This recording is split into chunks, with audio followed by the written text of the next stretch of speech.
where it's just not worthwhile. So what people are doing is working in the private sector, private health sector, where there's more flexibility, where these restrictions don't apply, or they're leaving the country, or they're leaving health and working in another sector where they're better off, or in a sector which is more able to be flexible.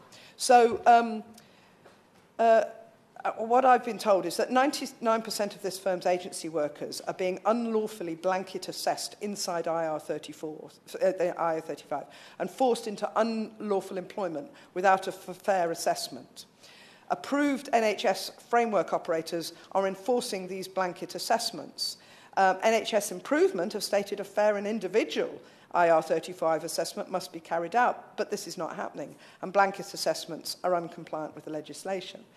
The fee payer, under the new rules, the 1917 Finance Act, the agency or third party paying the workers, PSC, are not being allowed to carry out an IR35 status assessment to determine the proper IR35 status of the work. I do apologise for reading this, but I'll get it wrong if I don't.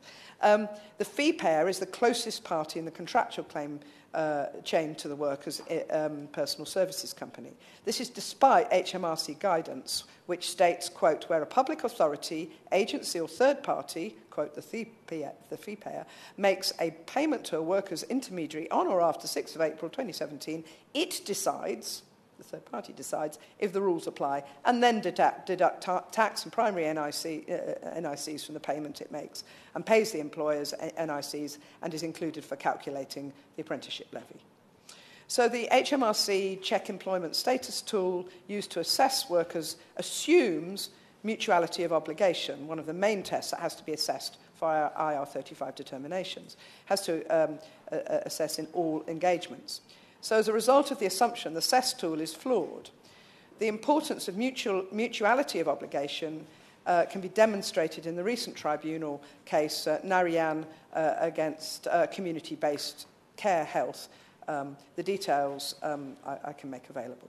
So personnel, supply of people to NHS trusts, it appears there's no mutuality of obligation. The worker can cancel a shift at any time and will not be paid. And this is key to that case. The NHS trust can cancel a shift at any time and the worker will not be paid. This is also confirmed in this company's contracts, the agency's contracts.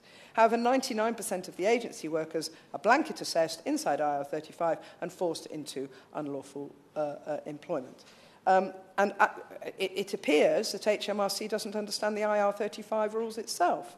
There's a recent tax case that HMRC lost with Lorraine Kelly, apparently.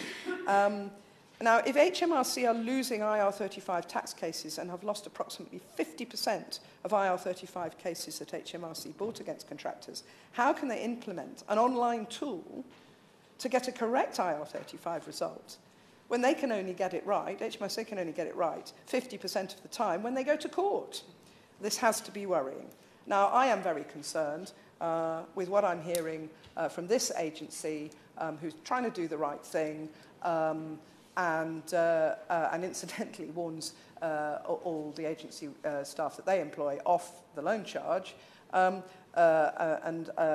is an umbrella, is an umbrella company, but does not use the loan charge. But is therefore, you know, I'm absolutely convinced that this company is trying to do the right thing, but is really, really concerned because of the impact that this confusion between HMRC and the NHS is having on the ability to provide a supply of appropriately qualified and available staff to the NHS as and when needed. Thank you.